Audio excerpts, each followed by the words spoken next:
Welcome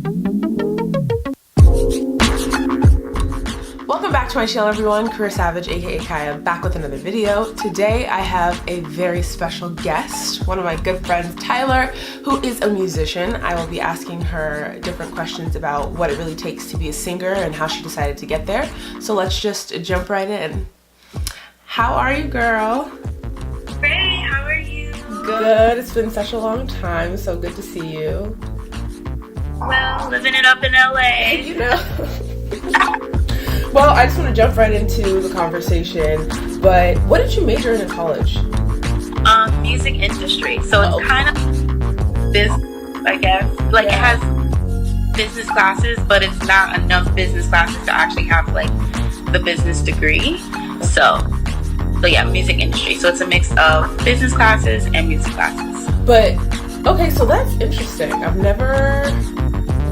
It all makes sense now, because, you know, some people don't do what you did. Some people will, like, be biology majors and then they'll decide they want to do music. So, like, what made you realize that music was it for you? Oh, I always knew my whole entire life. And to be honest, my mom was just like, you better go. You need to go. Need a backup plan. So I went to a performing arts high school. And from then on, I did a whole bunch of shows from there. So I always knew what I wanted to do. But as soon as I was done with high school, she was just like, you know, just figure out something else. At least if you're going to go to college, you can major in music or do something with music. And then, you know, if anything doesn't work out, at least you have something to fall back on. So I made sure to look for schools that at least had like a music business, music something degree wise that I can use so I can actually still apply to my career. And UNH had the most unique program. I haven't seen anything like it anywhere, and so I thought that was the best choice for me. Okay, so you don't regret going to college at all? No, I think I made the best relationships there too. I'm regretting the payments, you know, but I feel you. But you know what? Your music career would take off and it won't even matter. Exactly. I made really great relationships and I learned a lot. Everything that I really did learn in school was great. So I don't regret that part. Okay. So what would you say to people who are in high school and they're seniors and they're looking for their next school? Like, what would you suggest for them to do if they're interested in music? I don't think you necessarily have to go to a college or a four-year program, but I think to enhance your skill set, as long as you're working towards it, networking with people, because the real thing in music is that you just you're networking with the right people to get your skill set up to par with the industry, then that's all you really need to do. You don't necessarily really do need a degree, but just keep working on those relationships. Yeah, I think like millennials and Generation Z with this networking thing, I feel like so many people have social anxiety, or like they just don't want to put themselves out there. Like they're so nervous, they're so scared. Even for me, like, yeah, we went to college together, and obviously, like, you know, one of my best friends is your sorority sister, so we have that relationship. But I feel like a lot of people are afraid to put themselves out there as a fear of rejection. So like, what would you tell them? You just gotta keep doing it. And because I was one of those people, like, really? I don't believe you. A person. I don't believe you. But when it comes to like music industry and like how people like react to you, like some people are so short. Some people will like tell you, no, I'll listen to it, I'll hit you up. They'll never hit you up. And just like that fear of rejection, like, girl, I can't even tell you how many times people are like, no, next, like, I'm not feeling it. How do you deal with that though? Huh? How do you deal with that? Oh, like at first in the beginning, like my first song that I put out and like the reactions that I was getting from some people like in the industry was like, oh my gosh, like I got a lot of work to do. It hurts. Yeah, it does. But the more you put yourself out there, the more you're like, okay, you know, and then you get a series of reactions. Like, it's really hard to like pinpoint like what's what. But you just gotta keep putting yourself out there until you get used to it. You're always gonna be rejected. Somebody's not gonna like it. In the world, it doesn't even matter. You just gotta find the people that do like it. That's what it is. And it's like what I've found, because I DM a bunch of people all day, and some people will be like, no, I'm not interested in the interview. And it's not even like they're Will Smith or anybody big like that, but they're just like, no, I'm just like not doing any interviews right now. Or they just were like, oh, this is cool, but no. So it's like a lot of people do say yes, like people like yourself, but I find that the more that I do it and connect with people in DM, the less I care who doesn't want to do it, because chances are somebody's going to. You just gotta keep putting it out there, and then eventually they'll be like, oh, you'll find people reaching out to you like, oh, can you know? And you're like, oh, okay. So how do you deal with being an African American woman in the music industry? Like, do you find any challenges? Because we got challenges every day, but in the music industry specifically, do you find there's any particular discrimination? Not necessarily being as a black woman, but I think a curvy girl, a thick girl, definitely. Definitely a lot of like, maybe you should, change. I don't like that. You get a lot of those. I think it's definitely also in the R&B world, like, we are progressing a lot, but I think there is still a lot of like hesitance when it comes to those and blogs wanting to pitch R&B soul artists. I don't understand what the problem is, because most of these genres nitpick off of R&B soul anyways. So I'm not understanding. So yeah. So I mean, we still have a lot of work to do, but I think definitely I've faced a lot of issues when it comes to being a thicker girl and just being an R&B artist. These playlists, I don't know what's wrong, but they just they're not really, they're a little slow. So how would you advise millennials and the people in Generation Z who are thick, full-figured, and fine in pursuing music?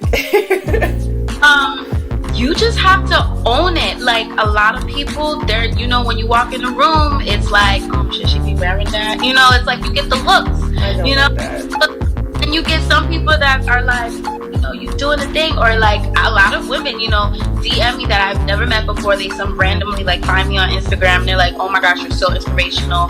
Like, and that's what means a lot to me, and that's what I know, like, okay, I'm actually doing something right.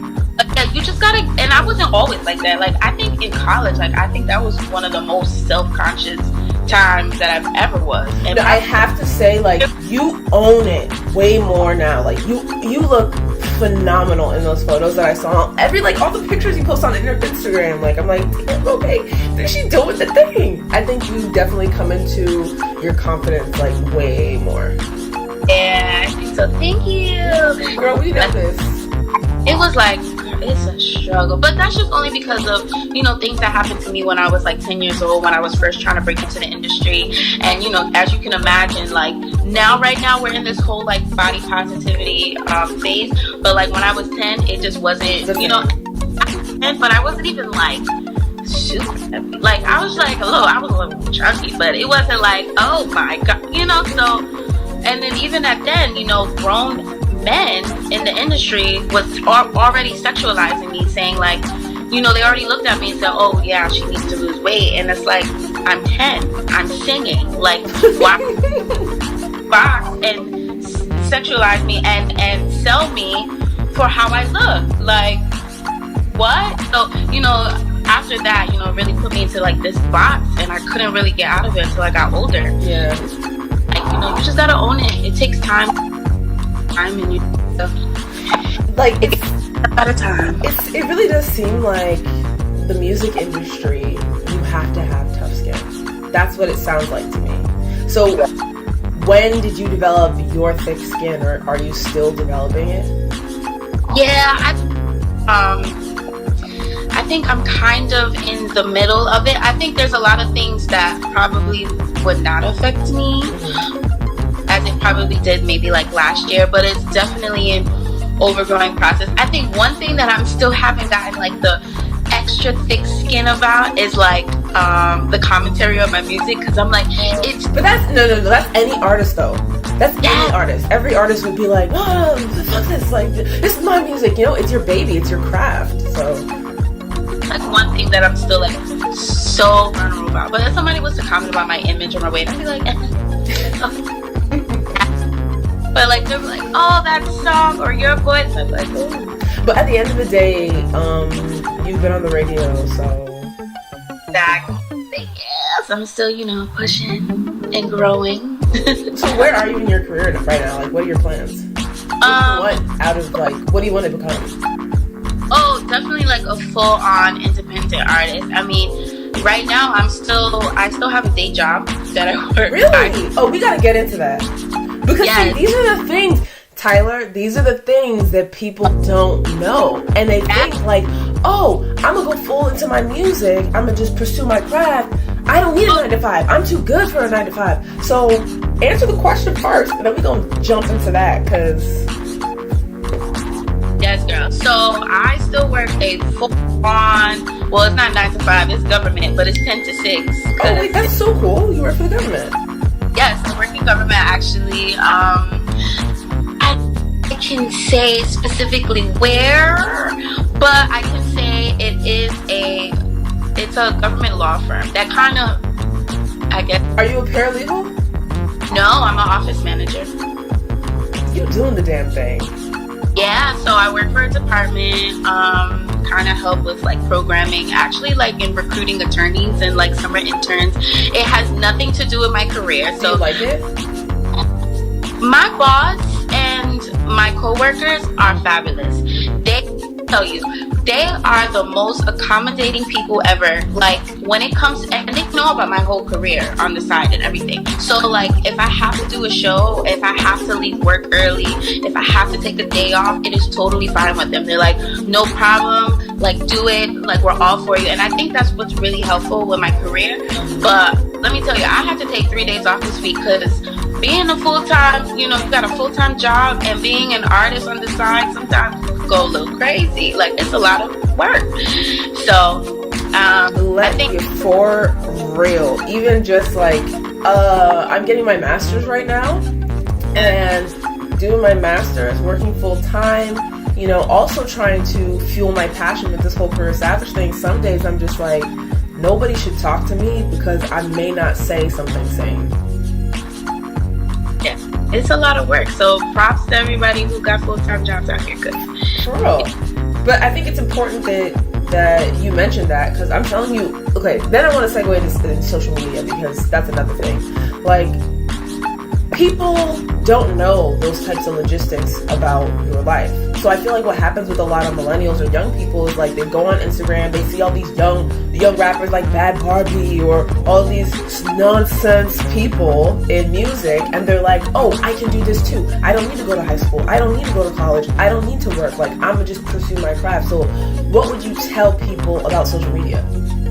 Yeah, I mean, perception, that was one of the first things that I learned, to like, perception is your reality, but it's like you make your reality, right? And so social media, you control what you want people to see. And I'm actually thinking about like talking more about this stuff, because a lot of people really do think like I do music full time, and I'm like, no, I'm out here. I thought that. I don't make money from my music yet. How am I supposed to eat? Like, people don't know this stuff. I'm telling you. It takes years on top of years for this stuff to happen, unless you have people like that are behind you, pushing you, and they're like, funding too. I have to work to make money to go to the studio. I have to work to, money into my projects and my photo shoot. Like, I'm a full-on indie artist. Like, this is all coming out of my pocket. And so until my music is able to refund that money and then I put it back into my music, then that's when I'll quit my job. I mean, honestly, I was trying to quit my job last year, but and I'm like, I'm just gonna throw myself into it. Whatever happens, happens. And then the universe was like, skirt, girl, relax. Keep that job, girl. I think that's also important because everybody wants to pursue their dreams, but people don't want to invest in themselves. And it's like, you have to, because I do the same thing. I wake up at 6 a.m. It's 3 hours behind you. I wake up at 6 a.m. and I interact with people like this, and it's something I truly do enjoy. But I paid for my own camera. I paid for all these things, and people are like, "Oh, career savage, this, that. You have your website." I'm like, "Yeah." That don't mean I'm making enough to cover all the investments I've already made. But at the end of the day, it'll be worth it, and it just takes time for you to make that money. So for people who haven't invested in themselves yet, and they're afraid to invest in themselves, what would you say to them? I mean, nobody's gonna fight as hard as you will. And so if you don't invest in your own self, how could you expect someone else to invest in you? That's the first things I learned too. I'm like, of course when I first was starting to do music and everyone was like, "Oh, find an investor. And you meet with these investors and they're like, "Okay, have you done that? How much money are you bringing?" And they break it down to you, and then literally one of them was like, "I mean, why should I invest in you if you haven't done the work yourself?" And so it's like, I feel it, because if you were an investor too and a musician came to you, you'd be like, "Okay, but like, if you're not going to invest in yourself, that tells me you don't believe in yourself to pursue your dreams." And that's pretty much where most artists are at right now. They just have to put their own money into their art until it shows proof that it's doing well, so then other investors can, try to put their own money into to help them. But I mean, you really gotta start somewhere, and if you trust it as much as yourself, then you gotta put your own dollars up. Hello. So from senior year of college up until the first year you were out, what did that look like for you as a graduating music major? So my senior year actually was probably one of the hardest years ever, because most of my friends and my sorority sisters had already graduated out. So like very to myself, trying to just figure out everything out. And I just realized, I was like, you went to school for music business. You didn't record any original music. You have nothing. You're about to graduate. What the hell are you doing? That's everybody. Oh my God. So honestly, I'm not gonna lie, it was a very a little depressive moment. Like even I graduated, the night before I graduated, they have that little ceremony for you guys. Depressing. I was like, oh my gosh. I feel like I'm graduating, but what am I really doing? Yeah, what am I proud of this right now? And I'm like, I was, but I wasn't in a good place, I felt like, music-wise in my career. So as soon as I graduated and I moved out, I was like, my first thing is to get a job. That was my first goal. Get a job and find a producer and start recording. So by May, I graduated. Then I started working at Forever 21. Lord, it was my first job out of school, but I was like, you know what? Gotta start somewhere. Hated it, but I did what I had to do. Then I started temping with my current job now at the government office. And then I quit Forever 21 because I was getting more money, and then I decided to finally, I was saving up for a little bit. So I got my job with the government office by that August. Oh, so good. Pretty lucky, because I know most people can really find something for that's here. Yeah, it had nothing to do with my career, but I was bringing in consistent money. I was fine. I was still living at home, so I didn't really have to pay bills. I was good. So I got that job by August. I found my producer by December, and then from then on, I was in the studio consistently recording, writing, doing whatever I had to do. But I didn't really put anything out music-wise until I would say 17. So I didn't put anything out for 3 years. So I was just really working on my craft, trying to figure it out, hitting up who I knew. I hit up, Edward, Davina, and build a team. I'm like, you know what? I gotta start with people who I know. Who do I know that can help me with these creative things that I have in my head? And I'm like, you could just start, my college friends. I hit them up. They would help bring, some of my ideas to life. And I just went from there and kept grinding. And now I'm here now, still grinding. Yeah. No, honestly, I think forming really good relationships in college is like, it's the start for a lot of people, because Davina, genius in her creative direction, and then Edward, he's very motivating, and I know he does dance, and he like danced for Salt and Pepper or something. Yeah, so I think that's a really big thing. But I feel as though your transition is a transition for a lot of people, even people who aren't in music. Like, people graduate school and they go through the senior year asking themselves, like, what the am I supposed to do come May? May comes around and they're like, shit, I still don't have a job. So they move back home. They end up working at Lululemon or wherever. And then it's just kind of like the game trying to figure life out. But I think so true. So true. I'm trying to think. I had another question and it just spaced out of my mind. Where do you see yourself in the next 3 years? Definitely, I think I'll be done working, and hopefully doing a tour, and my project will be out. It just gotta be right, and that's one of the things as an artist, I think, as I'm like learning and growing, you just gotta keep writing and keep putting out and testing the waters and seeing what works and seeing how your sound is, because I think every song that I done put out all sounds different, but it's like, but your voice has really gotten it's gotten like perfected over the years. And one thing that I noticed is like a lot of people from UNH want to pursue music. I see a lot of people on Instagram doing different things, and one thing that I noticed that's different from you and a lot of other people who are doing music right now is I feel like you're patient and you really take the time to put out quality photos, quality music. Like, I honestly believe you're probably one of the most patient people I know who's pursuing music right now. And then there are a lot of people who will go to the studio, or they'll create a studio in their room or whatever, and they'll put out like the first 2 songs, and it's not the best, but they're just producing a whole bunch of quantity. Do you think there's a difference in success rate by being patient and just putting out a whole bunch of stuff just to put out a whole bunch of stuff? I believe so. And you know what's interesting? For sometimes I don't feel like I am that patient. Oh. That's so interesting though. And a lot of people are like, you put out a lot of music, Ty. Like, when are you going to put out a project? I'm like, I'm working on it. And so I think for that part, I'm patient.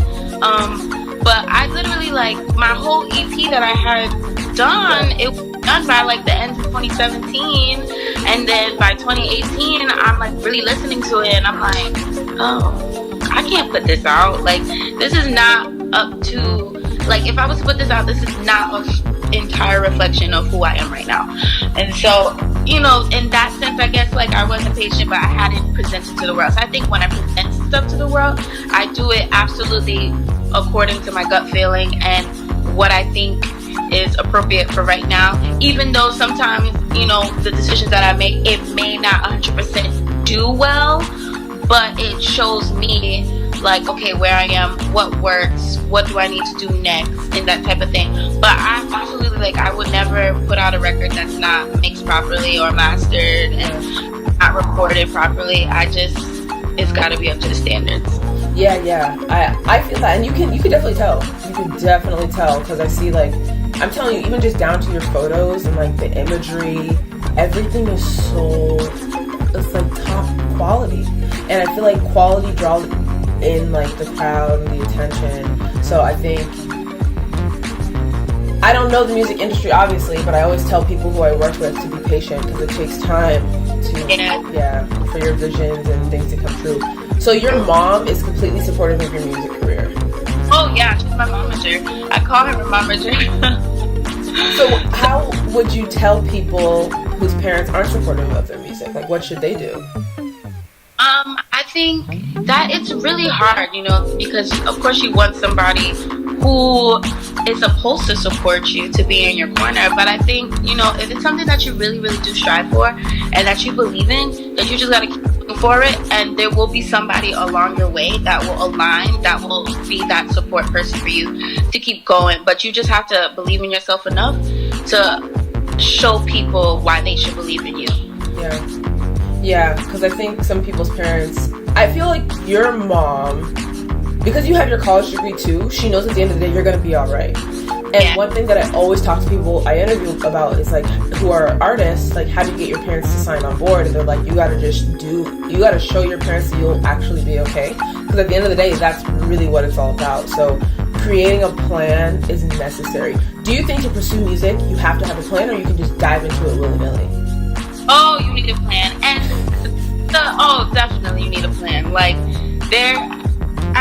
in the beginning, sure, because I didn't know what I was doing right. I was like, I'm gonna just go off the feeling and just do whatever. But now that I'm going along, I have to create a plan. Like, especially when it comes to a release and how I'm releasing. Because I'm indie, I'm my publicist, I'm my graphic designer, I'm my video editor, I'm doing it all. I'm behind the scenes. I'm like, nope, I don't like that. No, we need to do that. No, because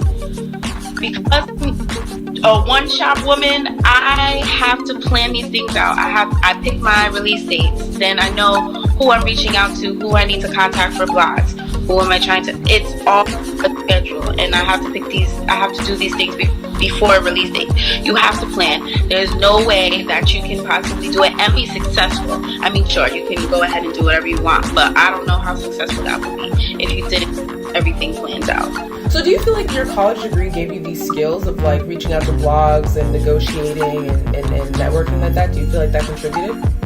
Yeah, to a certain extent, because we did have a record label at our school. I don't know if anybody really knows, but I can tell you right now, I didn't know. Yeah, so I did that as an elective. I worked there and I helped out with some of the marketing and like working with the artists and stuff. So seeing that behind the scenes was pretty cool. And then also like a couple of my internships, I worked with artists. And then that's when I realized, I was like, I do not want to work in the business side or work for someone. I need to be an artist. Like, I'm an artist because I like to do what I want. Like, I don't like to follow anybody's orders. And so that's one thing that I realized about myself. I'm like, I just can't work for people. Me either. But you know what? You gotta work for people right now so that you don't have to work for people later.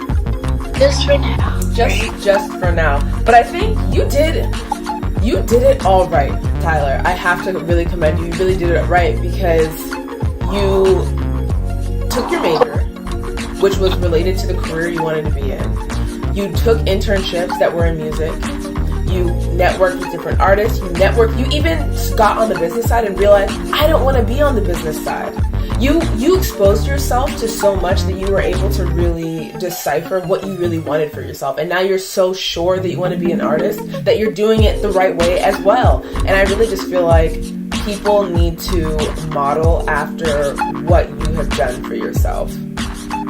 Yeah, even though sometimes I feel hot mess. But you know, everybody feels like that. I feel like that too sometimes. I'm just like, what am I doing in life? I really don't know what I'm doing, but I'm doing it. No, you are. And so many people are looking at you and they're saying, I want to do this too. And I just feel like, you know, you're educated, you're smart, you know what you want for yourself, you're sure of yourself, you're sure in your ways. And I think that's so important when you're pursuing music, is to be sure of who you are, because in the industry you can easily be deterred, right? Yeah, definitely. Have you ever felt like that?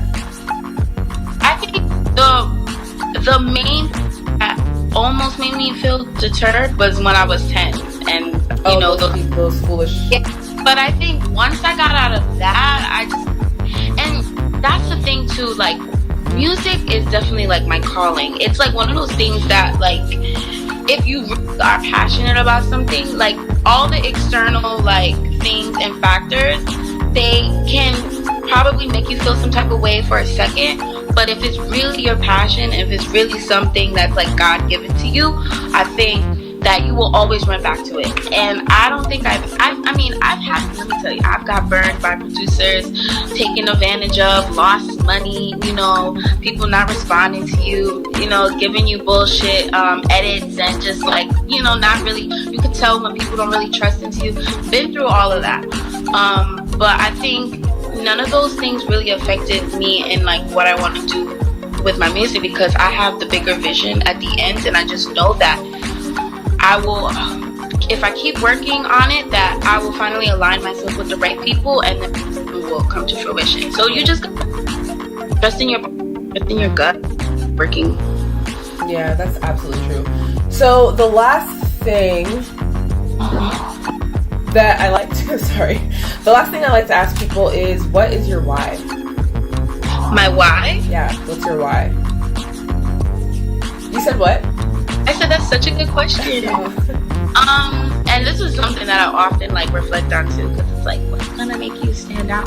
But I think representation matters, and I think in correlation to what my music, I think people, especially women need to see themselves who look like me in the media, and I don't think we have enough of that. And I think that's my main why, is to do music and be completely 100% myself in my own skin and be comfortable with it in this crazy body image focused industry, to show other women that you don't have to look a certain way to achieve your dreams, and as long as you're 100% being yourself, then people will gravitate towards you and love you for you. And I think that's my main why.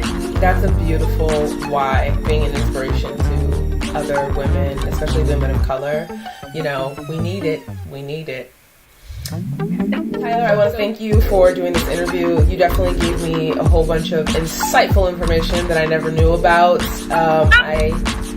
I am just so happy for you, and I think you deserve the ultimate success, and you will be successful because you're hardworking, and that's all it takes to be successful, is to work hard. That's all. Yes. Hello. I'm going to put all of Tyler's information. My camera turned off, guys, so I'm probably just going to have to keep this running. But I'm going to put all of Tyler's information down below. Your website, I'm going to ask you for that.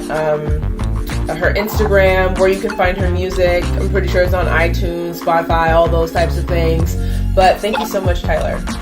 Thank you. Bye. Okay.